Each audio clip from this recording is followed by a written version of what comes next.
St. Herman's has been a funny parish because over the years our people have scattered. You know, we started here, and when we started in the chapel, there was a group of people who came who belonged to the AEOM, the American, I don't remember what all the letters stand for, but the Antiochian parish. Yeah. They're a group of people who they originally came out of the Campus Crusade for Christ, and they did a lot of research, and they wanted to find the New Testament church, and they found that they should be Orthodox. So they joined, Antioch received them, and they joined the Orthodox Church. So we had a group of those people first worshipping with us. They worshipped with us for about 3 or 4 years. Then they founded the Church of St. Innocents down in Everson in Washington. So that was the first group that split off. And then the years went by, other people came, and then another group of people just, for some reason, just kind of scattered to the four winds. Some people moved to New York, some moved here, some moved there, and we had people coming and going.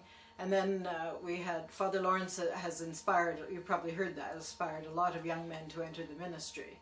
So we have a church over in Victoria now, Father John Hainsworth. We have a church in Comox, Father Alexis Nichols and his family. We have a church in Cranbrook, Father Richard Renee and his family. We have an English parish in Vancouver, under Father Justin, I can't remember his last name, Hewlett, Father Justin Hewlett. And all these came out of St. Herman's. So this is what we've been doing. Yeah, the people come and they stay for a while, and then for one reason or another, sometimes they go to found another church, or they just move away, or whatever.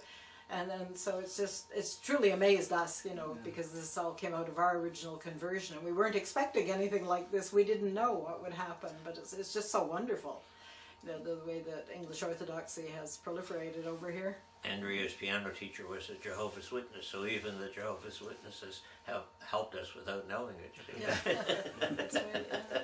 The Lord works so in it's really ways. Interesting. Yeah, we didn't know this would happen. And all our children are faithful members, and of course now we have the grandchildren in the church as well, which is nice. Yeah, so it's been a wonderful, wonderful journey for us through Orthodoxy, and of course having Bishop SERAPHIM helped a great deal.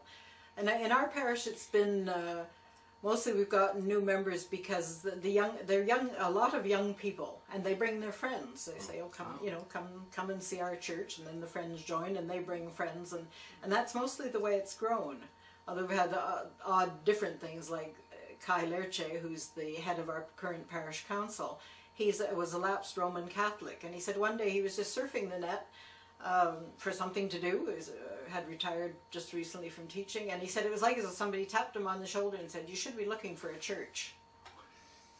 And he found the Orthodox Church, and eventually got in contact with Father Lawrence and found us and started coming, loved it, and came right away. His wife was still teaching, and she was not too inclined to come, but then after she retired from teaching, she came to the church too and really likes it and was received, and you know, so.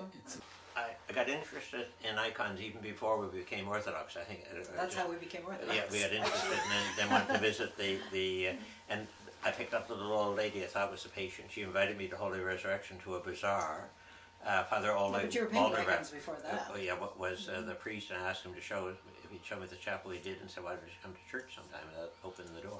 Yeah. So actually we became Orthodox originally by picking up a little old lady that I thought was a patient of mine and took her home. No, but it came out of the icons. So he always painted seascapes and landscapes and that kind of thing. And then one day he said, "Oh, guess what? I'm not going to paint those anymore. I want to paint icons." And I said, "Oh, that's nice, dear," not knowing anything about icons. But we had one book with a couple of pictures in which he copied, and then a friend of ours loaned us a lovely book full of icons, and he began to copy them in earnest. So we just sort of got interested in Orthodoxy, and so I was doing some work at UBC at the time, so I found Timothy Ware, and we read Timothy Ware, and I think that's what really converted us. I said, "We really like to belong to this church. It sounds like a wonderful church." He's Bishop Callistos in England now. Wow. But his book, I think, has converted a lot of people. It's very well presented. But then we didn't know how to make contact with Orthodox people, because I grew up in Vancouver. I'm a native of Vancouver, and I knew about all the various Orthodox churches, but we sort of wondered, well, I wonder if any of them talk in English, or what do you think, you know? And so it was, the Lord sent us this little old lady that he picked up, and that was our first contact, bringing us to Holy Resurrection. And Bishop Joe Asaph was very open to us and to visitors. He took a liking to us.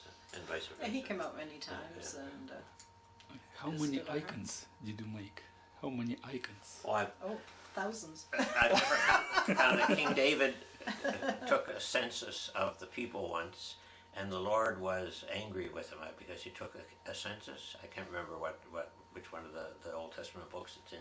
So one day I was going to count my icons. Many I've given away, and I thought, no, maybe I'll displease the Lord because he was mad that King David.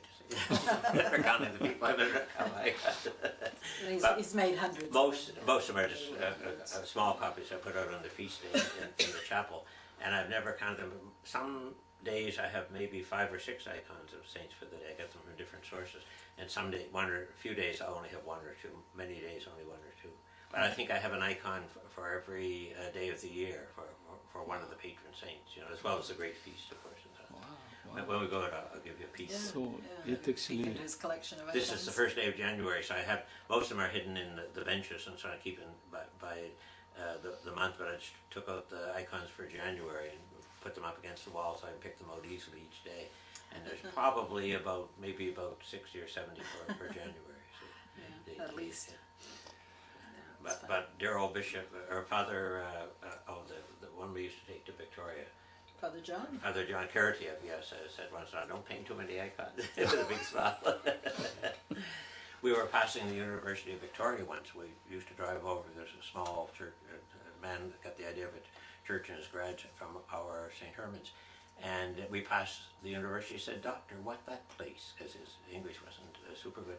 I said, University of Victoria, what like? He said, meaning what's it like? I said, thought of it kind of small, because it's a small university.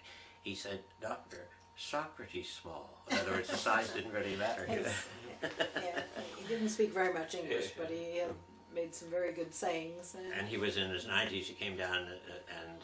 actually, they started before we did. Yeah, he said, okay, Doctor, I drive. We've met very many interesting people over the years in our quest for orthodoxy. But it wasn't so much that we were seeking orthodoxy at the time. It was more like orthodoxy reached out and grabbed us and said, hey, I need you. It was funny, yeah. I always say, thank God he uses the nuts like us. But the Lord our Lord went more to the ordinary people, didn't he? The people in the fishermen. The fishermen. Talk to the fishermen. Most of them were fishermen, and Matthew was a tax collector and so on. But he didn't use the highly educated ones. But Paul, it's interesting that St. Paul, and with the Lord's wonderful sense of humor, he got Paul, who had been a Pharisee, a very strict Jew, became the great apostle to the Gentiles. When you think Which of must have been difficult for him. yeah. Must have been. And he was blinded, and he had to go to a Greek Christian to have his vision restored. For a Jew to have to go to a Greek to have his vision restored, even if he was Christian, was quite a put down for him. But the Lord handled it very nicely, I think. Those wonderful experiences of our life, yeah. And we went to the Paschal service at midnight in a church in Jerusalem. Wow. And the old cathedral. Yeah. And Vivian was singing in the choir, but they did some quite a bit in Greek and English, and Not Greek, Slavonic. Slavonic, but quite a bit in English when they did. But yeah, we had 1 priest and 3 deacons. So whenever it was their turn to do something, of course they did it in English, and the sisters didn't understand any English, so I was sort of telling them what to sing next. And then I had to get Father Michael to explain to them why it was that I could sing in Slavonic, but I didn't really speak Russian very well. But it was just a wonderful experience. It's such a delight to be able to walk in the places where our Lord walked and lived. And Actually, we also had people in the group, 32 people, and from 4 countries, US, Canada, Russia, and Latvia. Oh. Yeah. We had 47 people, 45 from America and 2 from Canada. Yeah, and not all the group were Orthodox. Some Catholics, some other people I think who we had a couple of Catholics in our group too. didn't trust at all. But it was amazing how they behave. They became crossing themselves and so on. And we couldn't get into the Resurrection Church when the Holy Fire came. We were in a little side chapel, and we saw the flash of light. Okay. And then we heard all of the people singing, so we knew the Holy Fire had come. Christos And when we went in, we lit our candles, and of course, as you know, you can hold them by your hand or your face for a few minutes. They don't. We brought back two. Tell them what happened to There's our candle. 33 candle, thin candles. The little, each, the bundle, each the big little one bundles for the of 33 years. So 33 Lord, candles. we let it out for one and blew it up and brought them back. And I forget, one sort of fell apart. I think I burnt them separately. But had an old wooden church in across the line. In Bellingham. Bellingham. Couldn't remember the name. Forgetting names. Anyhow, Demetrius the Greek was going down and said, "Take this down to the priest." You see. And so he gave him the candle. He was very pleased to get the candle from the Holy Land and put it on the altar in a cup or something. And a friend came in who was connected with the church, and they had plans for building a new church. And he lit the candle to show them and put it on the altar. They heard a noise downstairs. They went downstairs to work, and they heard a noise upstairs when they were downstairs, wondering if somebody was trying to break in. So they came rushing up the stairs to see if any had broken into the church, and the church was all on fire. I guess the candle had fallen over. And they just had time, it was a very old wooden church with a small basement, to call the fire department and get out.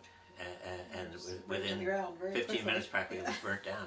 But I think it came from God because they had quite a bit of money and they were sort of dilly-dallying whether or not to build the church. There were a lot of Greek people involved and they were dithering about how to build the church and what to do. Always disagree with each other, so they got the church built. So the Lord prompted them to get going. So indirectly we helped to burn down the church. So that was kind of funny, yeah. Anyhow, they're apparently mostly Arabs in that parish now. It's still a Greek parish, but a lot of Arabs are keeping it going. But it's a beautiful church, the new one they built. But we helped to burn indirectly to burn down the old ones. I don't have a passport, so I can't go back. Yeah, that was funny. We laughed when we heard that. People ask you why you pray to the saints, especially Bogorodica. Your answer should be, did you ever meet a Jewish man, and this is true, who wouldn't do exactly what his mother asked him? The Jews are very devoted to their mothers, and that's proven in the scriptures because they went. Remember, they were called to a wedding at Cana, and they ran out of wine. And I guess the Bogorodica, being an observant Jewish mother, saw that, and she said to Jesus, "They have no wine." And he said, "What, lady? What's that to us? It's not my time." He knew he wasn't going to get married, so he meant the time to work miracles. She just turned around and said, "Do whatever he tells you." And he said, "Fill up the water jugs," and of course it was wine. A Jewish man will not. And the place where our Lord lived and walked and taught. Very lovely. Yeah, it's very interesting. When you read the scriptures, sometimes you get a new insight sometimes. Yeah, you're right. And some people say, "Oh, you can't really understand the scriptures unless you know the Greek or the old languages." But one saint, I forget who it was, said the scriptures were like a huge lake. In some places it was very shallow. Babies could go out and wade in it. Other places it was very deep. You could dive into it. Because everybody gets something out of reading the scriptures. There's a certain universality about the scriptures, isn't there, that they speak to everybody. Yeah.